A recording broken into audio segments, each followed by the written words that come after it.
Hello guys, അപ്പോൾ നമ്മൾ ഇനി അങ്ങോട്ട് ഈ ചാനലിൽ നോക്കാൻ പോകുന്നത് 100x100 എന്ന ആനിമേ സീരീസിൻ്റെ മലയാളം എക്സ്പ്ലനേഷൻ ആയിരിക്കും. സോ ഗായ്സ്, നമ്മൾ എക്സ്പ്ലെയിൻ ചെയ്യുന്നതിനിടയ്ക്ക് സബ് പ്ലോട്ടുകളൊന്നും പറയുന്നതല്ല, മെയിൻ പ്ലോട്ടുകൾ മാത്രം പറഞ്ഞുകൊണ്ടായിരിക്കും നമ്മളെ എക്സ്പ്ലനേഷൻ. അപ്പോൾ നമ്മളെ ഈ ഒരു ആനിമയിലെ പ്ലോട്ട് എന്തെന്ന് നോക്കുകയാണെങ്കിൽ, നമ്മളെ ഈ ഒരു കഥയിലെ മെയിൻ ക്യാരക്ടറിനെ കുഞ്ഞിലെ തന്നെ അവൻ്റെ അച്ഛൻ ഹണ്ടർ ആവാൻ വേണ്ടി അവൻ ഉപേക്ഷിച്ച് പോവാണ്. അപ്പോൾ ആ കുഞ്ഞ് വളർന്ന് വലുതായിട്ട് തൻ്റെ അച്ഛൻ എന്തിനാണ് അവനെ ഉപേക്ഷിച്ച് എന്താണ് ഈ ഹണ്ടർ ആയിട്ട് കിട്ടുന്നത് എന്നറിയാൻ വേണ്ടിയാണ് ഇവൻ ഈ ഹണ്ടർ ആവാൻ പോകുന്നത്. പിന്നീട് അങ്ങോട്ട് ഇവൻ്റെ ജീവിതത്തിൽ നടക്കുന്ന അഡ്വഞ്ചേഴ്സിനെ പറ്റിയും ഇവൻ ഉണ്ടാക്കുന്ന ഫ്രണ്ട്സിനെ പറ്റിയാണ് ഈ ഒരു കഥ പോകുന്നത്. സോ ഫുള്ള് പ്ലോട്ട് ഇങ്ങനെ തന്നെ പറയുന്നില്ല, ബാക്കി നമുക്ക് വീഡിയോ കണ്ട് മനസ്സിലാക്കാം. അപ്പോൾ ഒട്ടും ലൈക്ക് അടിപ്പിക്കാൻ നമുക്ക് നേരെ എക്സ്പ്ലനേഷനിലെടുക്കാം.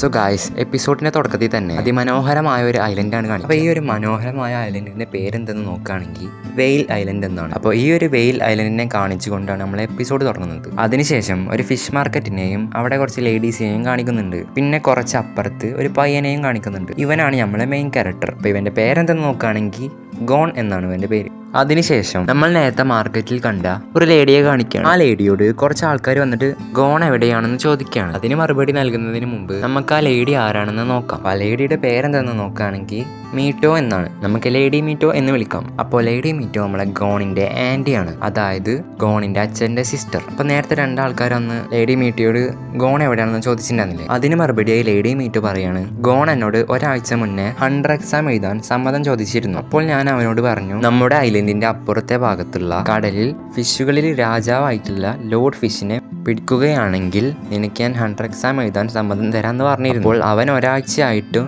ആ ഒരു ലോഡ് ഫിഷിനെ പിടിക്കാൻ വേണ്ടി പരിശ്രമിച്ചു കൊണ്ടിരിക്കുകയാണ്. അതിനുശേഷം ഗോണിനെ കാണിക്കുകയാണ്. അവനാണെങ്കിൽ ഇപ്പോഴും ലോഡ് ഫിഷിനെ പിടിക്കാൻ വേണ്ടി ചൂണ്ടിട്ടുകൊണ്ട് പെട്ടെന്നാണ് അവൻ ഒരു അനക്കം ശ്രദ്ധിക്കുക. അപ്പോൾ അവന് മനസ്സിലാവുകയാണ് അത് ശരിക്കും ഒരു ലോഡ് ഫിഷ് തന്നെയാണെന്ന്. അതിനുശേഷമാണെങ്കിൽ അവൻ മരത്തിന് ചുറ്റും അവൻ്റെ വള്ളി തീരുന്നത് വരെ ചുറ്റിക്കൊണ്ടിരിക്കുകയാണ്. അങ്ങനെ കുറെ നേരത്തിന് കാത്തിരിപ്പിനൊടുവിൽ ലോഡ് ഫിഷിനെ അവൻ പിടിക്കുകയാണ്. അവനാണെങ്കിൽ നല്ല സന്തോഷമാവുന്നുണ്ട്.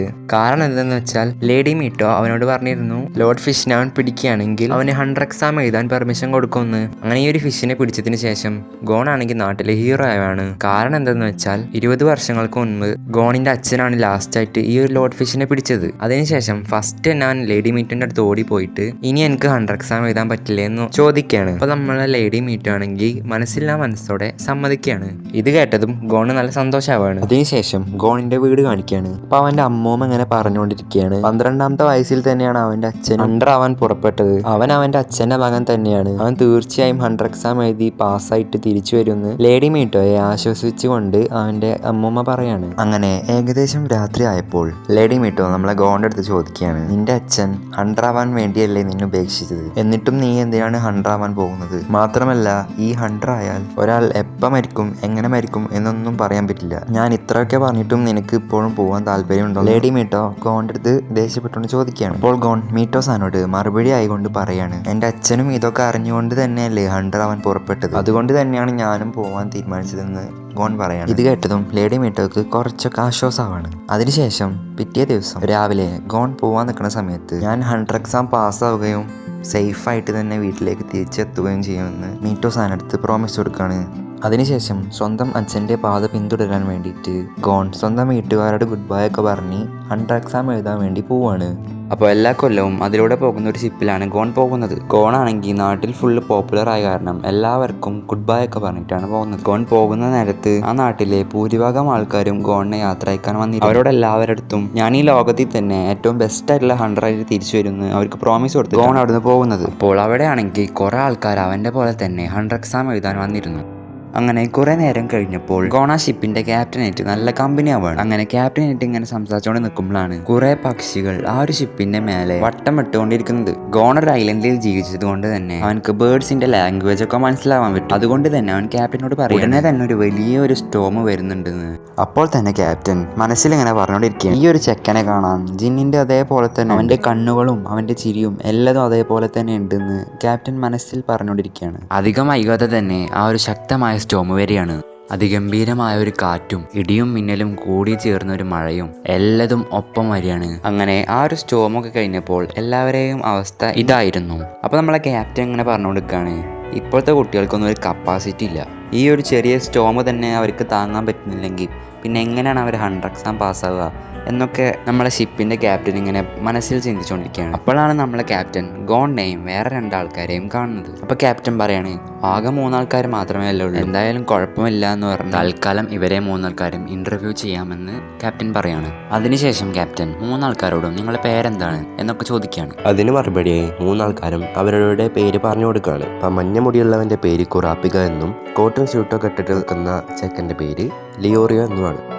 അതിനുശേഷം ക്യാപ്റ്റൻ നിങ്ങൾ എന്തിനാണ് 100 പോകുന്നത് എന്നും കൂടി ചോദിക്കുകയാണ്. പക്ഷെ ലിയോറിയോ ഇത് കൊണ്ടാകെ ചൂടാവാണ്. നിങ്ങൾ ആരാ ഞങ്ങളോട് ഇതൊക്കെ ചോദിക്കാൻ? ഞങ്ങൾ നിങ്ങളുടെ ഷിപ്പിൽ 100 എക്സാം എടുക്കാൻ പോകുന്നതെന്ന് വെച്ച് നിങ്ങൾക്ക് ഞങ്ങളോട് എന്തും ചെയ്യാമെന്നാണോ എന്നൊക്കെ പറഞ്ഞ് ആകെ ബഹളമാണ് ലിയോറിയോ ഇത്രയൊക്കെ പറഞ്ഞെങ്കിലും ഗോൺ അതൊന്നും കാര്യമാക്കാതെ ഗോൺ എന്തിനാണ് 100 എക്സാം എടുക്കാൻ പോകുന്നതെന്ന് കംപ്ലീറ്റ് ഡീറ്റെയിൽസും നമ്മളെ ഷിപ്പിൻ്റെ ക്യാപ്റ്റനടുത്ത് പറഞ്ഞു കൊടുക്കണം. അപ്പോൾ ഗോണിൻ്റെ അച്ഛൻ ഒരു 100 ആണെന്ന് നമ്മളെ ക്യാപ്റ്റൻ മനസ്സിലാവാണ്. പക്ഷേ ഇവൻ പറഞ്ഞത് കേട്ട് ലിയോറിയോ ആകെ ദേഷ്യം പിടിക്കുകയാണ്. നിങ്ങളെന്നെ എത്ര നിർബന്ധിച്ചാലും ഞാൻ എൻ്റെ കാര്യങ്ങൾ പറയില്ല എന്ന് ലിയോറിയോ ഉറപ്പിച്ച് തന്നെ പറയാണ്.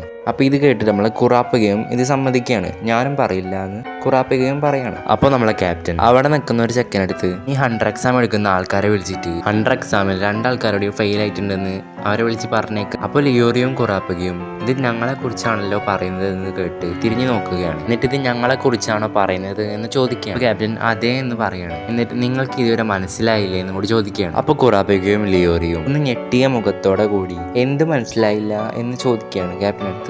അപ്പോൾ ക്യാപ്റ്റൻ പറയണേ, എടാ പൊട്ടന്മാരെ, നിങ്ങളെ 100 എക്സാം ഓൾറെഡി തുടങ്ങിക്കഴിഞ്ഞു. ഇത് കേട്ടതും 2 പേരും ഞെട്ടാണ്. എന്നിട്ട് ഇതെപ്പോൾ തുടങ്ങി എന്ന് ചോദിക്കുകയാണ്. നിങ്ങളെപ്പോൾ ഈ ഷിപ്പിൽ കാലെടുത്ത് കുത്തിയോ അപ്പോൾ എക്സാം തുടങ്ങിയിരുന്നു എന്ന് ക്യാപ്റ്റൻ പറയാണ്.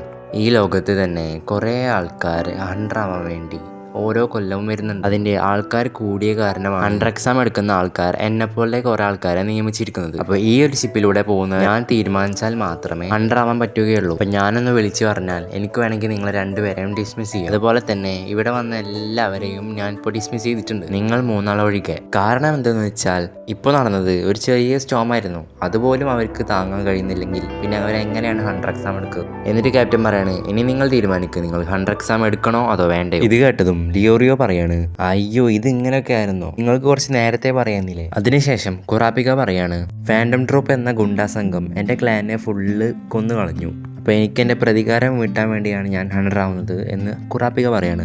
നേരെ മറിച്ച് ലിയോറിയോയുടെ കാര്യത്തിലാണെങ്കിൽ ലിയോറിയോ പറയാം, സിമ്പിൾ, എനിക്ക് മണിയാണ് വേണ്ടത്, ഞാൻ പൈസക്ക് വേണ്ടിയാണ് 100 ആവുന്നതെന്ന് ലിയോറിയോ കൂളായതുകൊണ്ട് പറയാണ്. അങ്ങനെ ചെറിയൊരു വാക്ക് തർക്കം കാരണം ലിയോറിയോയും കുറാപ്പികയും തമ്മിൽ അടിയാവുകയാണ്. പക്ഷേ അതിനിടയ്ക്ക് ഈ ഒരു സ്റ്റോം ആണെങ്കിൽ വീണ്ടും ശക്തിയായി തിരിച്ചു വരികയാണ്. അങ്ങനെ ആ ഒരു സ്റ്റോമിൻ്റെ കൊടുങ്കാറ്റിൽ ഷിപ്പിൻ്റെ സെയിൽ താഴ്ത്താൻ നോക്കിക്കൊണ്ടിരുന്ന ഒരാൾക്ക് കൺട്രോൾ കിട്ടാതെ ഷിപ്പിൽ നിന്ന് കടലിലോട്ട് തെറിച്ചു പോവുകയാണ്. ഇത് കണ്ടു നിന്ന ലിയോറിയോയും കുറാപ്പികയും അയാളെ രക്ഷിക്കാൻ വേണ്ടി ശ്രമിക്കുകയാണ്. പക്ഷേ നിർഭാഗ്യവശാൽ ഇഞ്ചുകൾക്ക് വ്യത്യാസത്തോടുകൂടി അയാൾ കടലിലേക്ക് തന്നെ വീഴുകയാണെന്ന് നമ്മൾ വിചാരിക്കുമ്പോഴാണ് ഗോൺ അയാളെ രക്ഷിക്കാൻ വേണ്ടി കടലിലോട്ട് എടുത്ത് ചാടുന്നത്. അത് കണ്ട് ദേഷ്യപ്പെട്ട കുറാപ്പികയും ലിയോറിയും ഗോണിന്റെ കാൽ പിടിച്ച് വലിക്കുകയാണ്. അപ്പോഴേക്കും ഗോൺ അയാളെ പിടിച്ചത് കാരണം എല്ലാവരും രക്ഷപ്പെടുകയാണ്. അങ്ങനെ പിറ്റേ ദിവസം രാവിലെ ഇന്നലെ നടന്ന സംഭവത്തെ പറ്റി കുറാപ്പികയും ലിയോറിയും ഗോണിനെ ചീത്ത പറഞ്ഞുകൊണ്ടിരിക്കുകയാണ്. ഗോണാണെങ്കിൽ അതൊന്നും മൈൻഡാക്കാണ്ട് നിങ്ങൾ എന്നെ പിടിച്ചല്ലോ അത് മതി എന്ന് പറഞ്ഞ് സന്തോഷിച്ചുകൊണ്ടിരിക്കുകയാണ്. അപ്പോഴാണ് ഇന്നലെ ഇവർ 3 ആളും കൂടി രക്ഷിച്ച ആൾ വന്നിട്ട് ഇവരോട് എല്ലാവരോടും താങ്ക് യു പറയുന്നത്. അങ്ങനെ നിൽക്കുമ്പോഴാണ് ഇവർക്ക് ഇന്നലെ നടന്ന വാക്ക് തർക്കത്തെക്കുറിച്ച് ഓർമ്മ വരുന്നത്. അത് ഈ ഒരു സംഭവത്തിന് ശേഷം അവർ തന്നെ കോംപ്രമൈസ് ആവാണ്. അതിനുശേഷം നമ്മളെ ക്യാപ്റ്റൻ വന്നിട്ട് നിങ്ങൾ 3 ആൾ കൊള്ളാം, നിങ്ങളെ എനിക്ക് ഇഷ്ടപ്പെട്ടു, അത് കാരണം നിങ്ങൾക്ക് 100 എക്സാം എഴുതാൻ എല്ലാ വക സപ്പോർട്ടും എൻ്റെ വക ഉണ്ടാവുമെന്ന് ക്യാപ്റ്റൻ പറയാണ്. ഇത് കേട്ടതും ഇവർക്ക് 3 ആൾക്കാർക്കും സന്തോഷമാവാണ്. അങ്ങനെ ഈ ഒരു സീനും കൂടി കാണിച്ചിട്ടാണ് നമ്മളെ 100 എക്സാം എന്ന ആനിമി സീരീസിൻ്റെ ഫസ്റ്റ് എപ്പിസോഡ് അവസാനിക്കുന്നത്. ആൻഡ് എന്തെങ്കിലും മിസ്റ്റേക്ക് ഒക്കെ ഉണ്ടെങ്കിൽ തീർച്ചയായും കമൻറ്റ് ചെയ്യുക. അപ്പോൾ സെക്കൻഡ് എപ്പിസോഡിൽ കാണാം. അതുവരേക്കും ബൈ.